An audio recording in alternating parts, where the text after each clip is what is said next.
Welcome to the MS Education podcast series. Thank you for joining me. I'm Nicola Graham, and in each episode we're going to be joined by an expert to discuss strategies for living well with MS.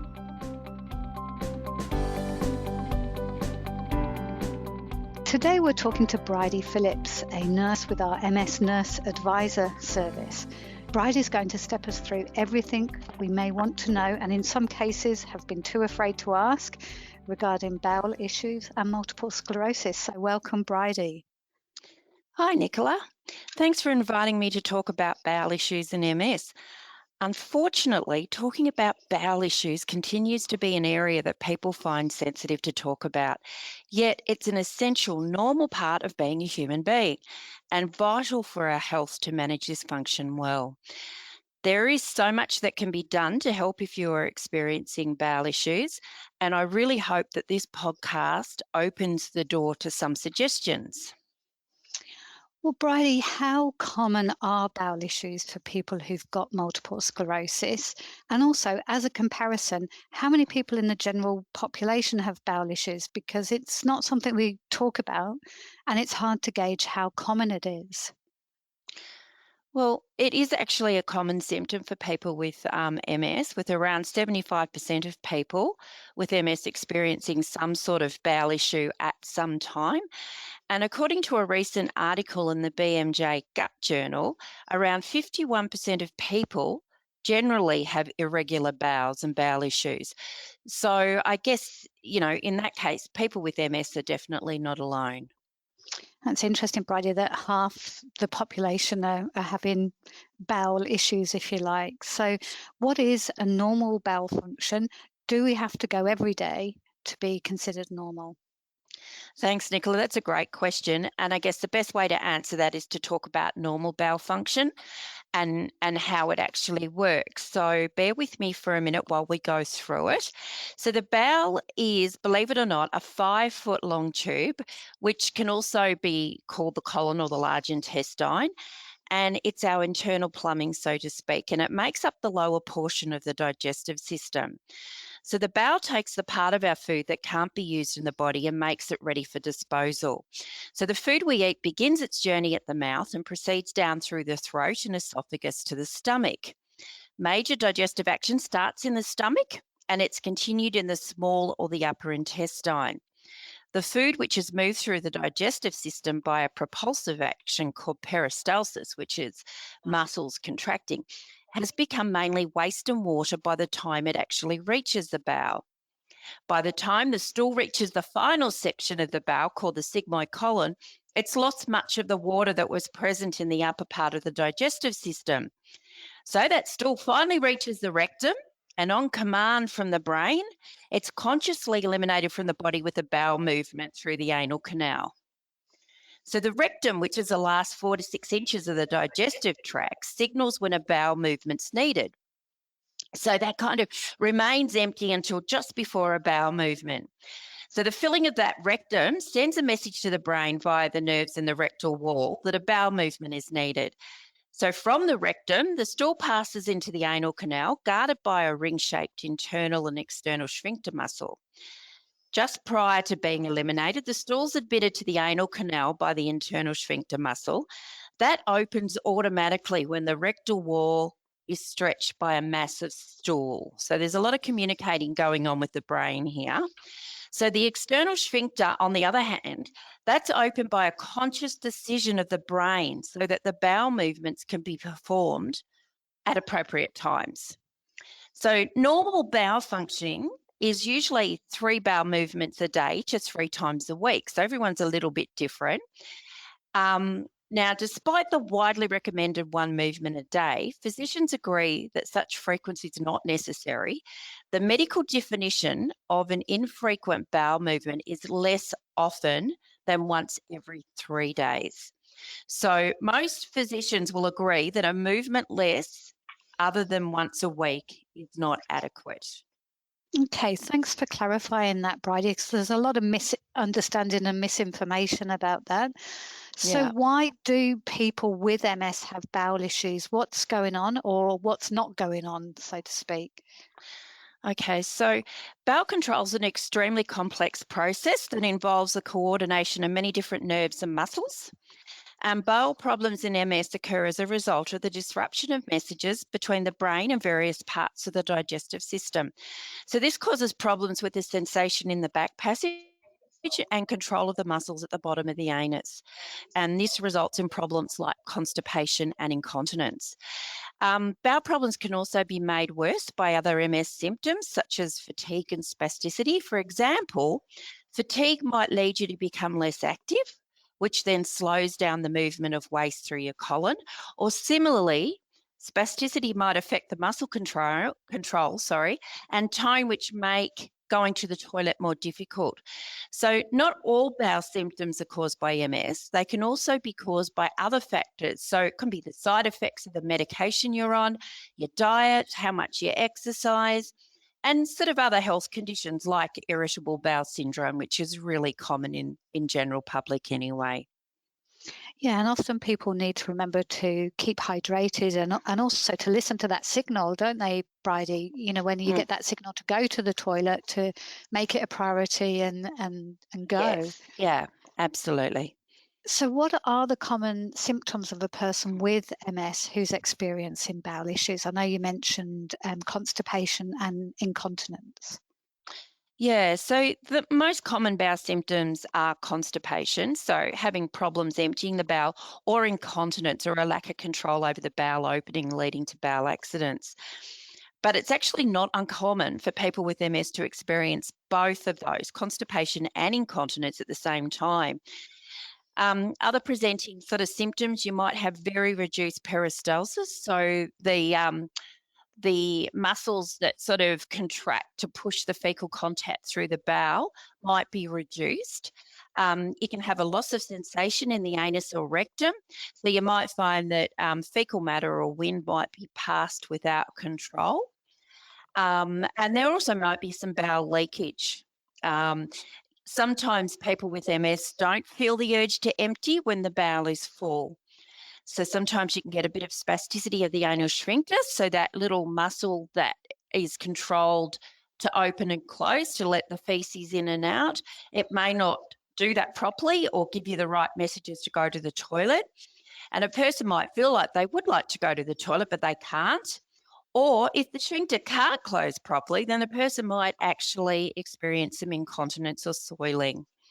Sometimes you can have a loss of gastrocolic reflex, and this is where the act of eating helps stimulate the bowel. And we know that that is strongest after eating breakfast, about 15 to 20 minutes after eating.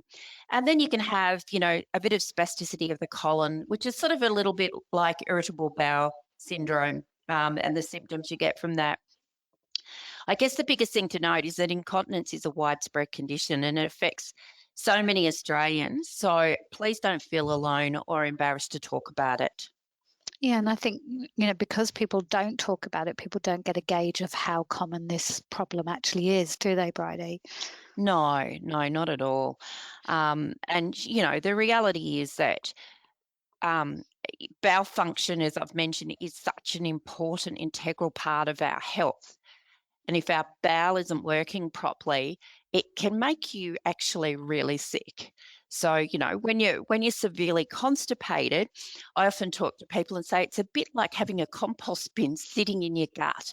And you think about the ramifications of that happening, and it kind of explains why you feel really unwell and why it's really important that you Mm. address these issues. And any sort of feeling of embarrassment, you've got to remember that your doctor goes to the toilet, the Queen goes to the toilet, everybody else does it. It is a normal body functioning that we need to be Mm. quite open about. So, Bridie, what can a person do to better manage these bowel symptoms that you've mentioned? Okay, so bowel problems can be a source of embarrassment and discomfort. So it's important to work with healthcare professionals to sort of evaluate the cause and to find solutions. So obviously, we need to work out what is going on before we can come up with a really good management plan for it. So, for predictability of bowel habits, we need to look at things like fluid, dietary fiber, and regular activity. So the goal is to have a comfortable bowel movement every day or every other day. So mild laxative can sometimes be used if there hasn't been a bowel movement for 3 to 4 days. And some other, really simple steps to increase bowel regularity. So if you eat regularly for regular bowel habits, that's a good tip. Drinking at least 6 to 8 glasses of fluids a day and increasing fluid intake, it's an important first step in avoiding constipation. And we're talking more about straight water here. Caffeine can be a stimulant, so we really need to get the water to be absorbed into the fecal matter. We need to increase our fibre intake to at least 25 to 35 grams per day. So natural fibre can be got through fresh veggies and fruits and cereals and breads made with whole grains.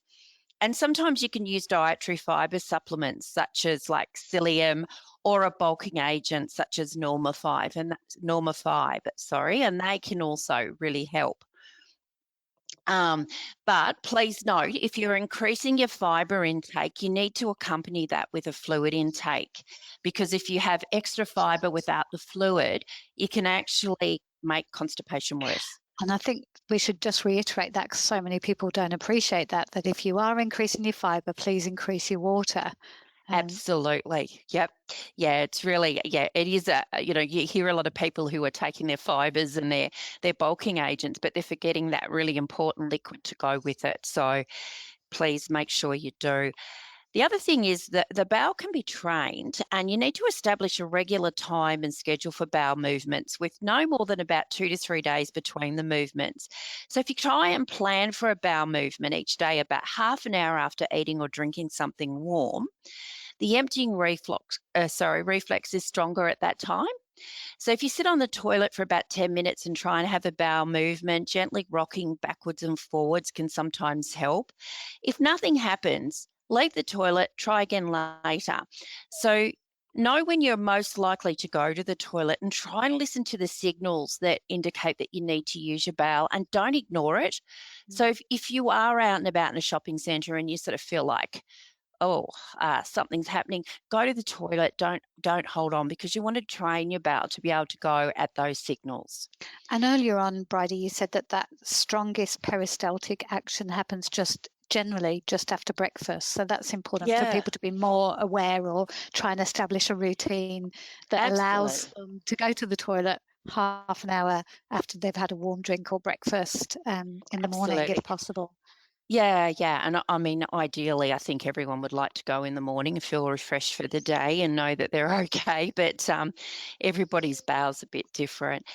You can use stool softeners, enemas, suppositories, and laxatives in moderation, and they can help with bowel movements. But I would always recommend that you consult a health professional around that, because the different types of aperients and things that are out there all have a slightly different mechanism of action. And it's really important to understand why you're having trouble going to the toilet to make sure that you're actually on the right combination. The other thing to note is to know what your medications are and understand which of those could potentially cause constipation. So if you're on painkillers that have codeine in it, we know codeine is a terrible binding drug for constipation. So if you're on regular drugs with something like that, you would want to also include an aperient. So really important that you understand your medications. It's important to keep mobile and do some exercise, because obviously that keeps, the circulation going, your muscles working really well.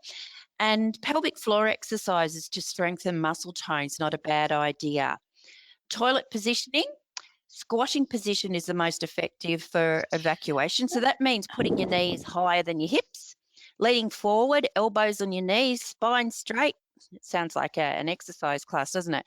Bulge your abdomen and pop your feet on a stool. You can actually buy squatty potties these days that actually attach to the bottom of the toilet and fold up. So they're designed exactly for this purpose, that you can put your feet on the stools. And I just have a little stool at my toilet, just to make sure that my knees get higher than my hips, and you're in a comfortable squatting position, because we know that is lends itself to much more easier bowel movements, don't we, Bridie? Yeah, absolutely. I mean, it's the same with avoiding as well, passing urine. It just works better. So there's a lot of talk about this now, about positioning on the toilet. So if bowel incontinence or trouble pushing the stool out's experienced, sometimes just something simple like a glycerine suppository can be helpful to stimulate bowel activity. And it takes about 20 minutes after putting the suppository in for the rectal wall to activate the bowel. So if you feel like there's something there and it's not quite coming through, that could be an option. But again, I would discuss that with a health professional first. So the bowels are a bit of creatures of habit. And once a regular routine is working, it's really important that you try and maintain it. The other thing, it's really good if you keep a bowel diary. So you've got a record of fluid and food intake, as well as in any changes in bowel habits, so that we can look at whether dietary or behavioural factors are contributing to those eliminatory problems.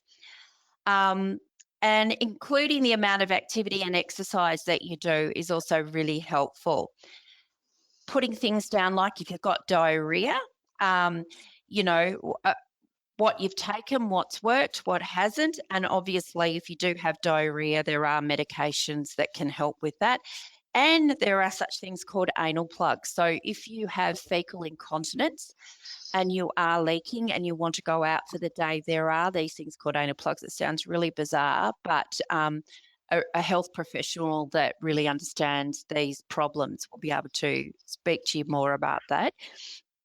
And also, it's really important to have a proper assessment, even from the GP initially, to see whether you're impacted or constipated, because as I was saying, the treatment can be a little bit different. And before you can get your bowel into a really good routine, we need to make sure we've got a clean slate and that bowel is clear. Um, so then we can start with a nice clean canvas and then try and establish a routine. So, what happens in a bowel assessment, Bridie? So, as we sort of mentioned, specific problems require specific solutions.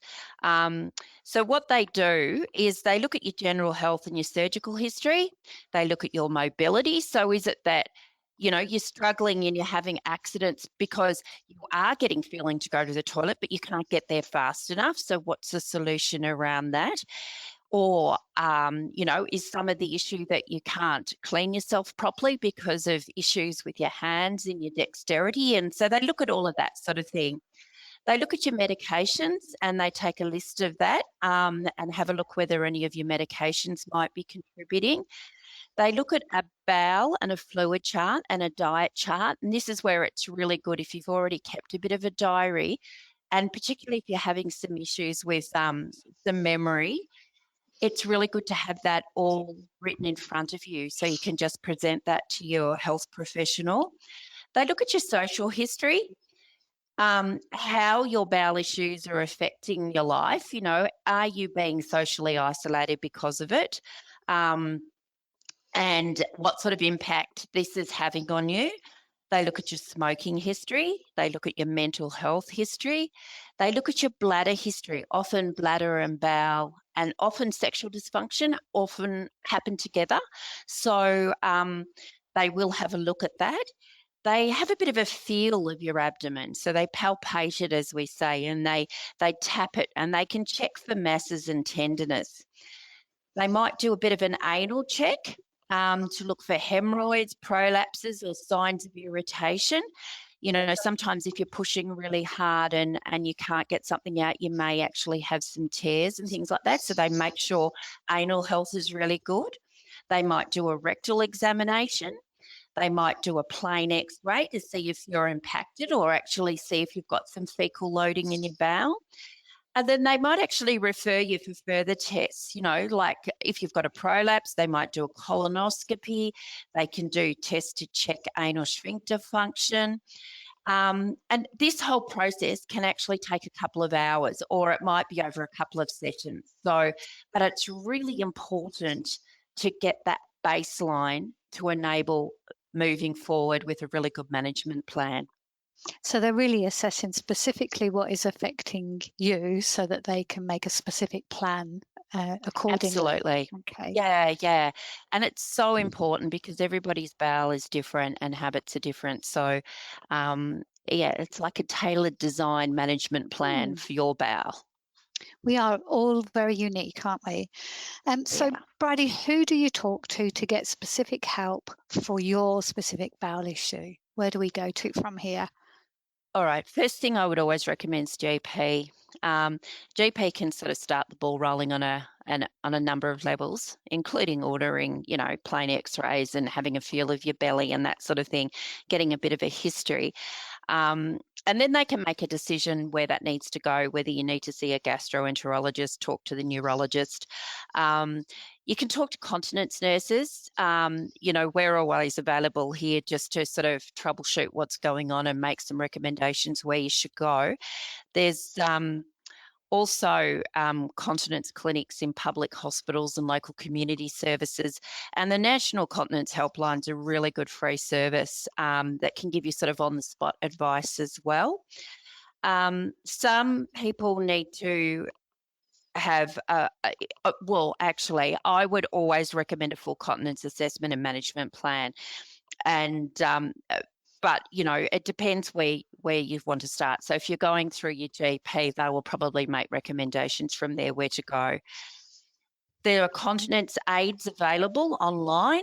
I think it's Independence Australia. You can buy, pads and things like that in bulk, and they actually deliver. It's also handy to have the national toilet map and a universal key. If you're out and about and you need to use a toilet, or you need a key to get into some of the public disabled toilets, you've got that. There's the CAP scheme, which is the Continent AIDS Payment Scheme, can help pay for some of the products that you might be using. NDIS, they can also arrange continence assessment and products. And I guess, if you're on an age, you're through the My Aged Care stream as well, I guess, you could probably organise some assessments through there as well. And I guess the biggest thing to remember is that, no one needs to struggle with bowel symptoms and have them impact your quality and enjoyment of life. There's help available. So please speak up and get professional advice. Thank you, Bridie. Lots of great information and resources there for our listeners to tap into. So thanks for your expertise. And remember, you can speak to our nurse advisors here at MS on 1800 042 138. Thanks again, Bridie. You are welcome.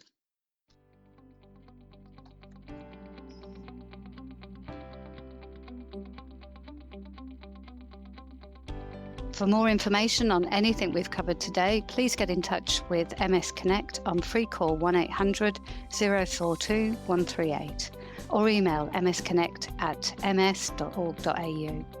And don't forget to find the MS podcasts on your favourite podcast player such as Apple, Google Play, Spotify, Overcast, or you can access the podcast directly from our website ms.org.au.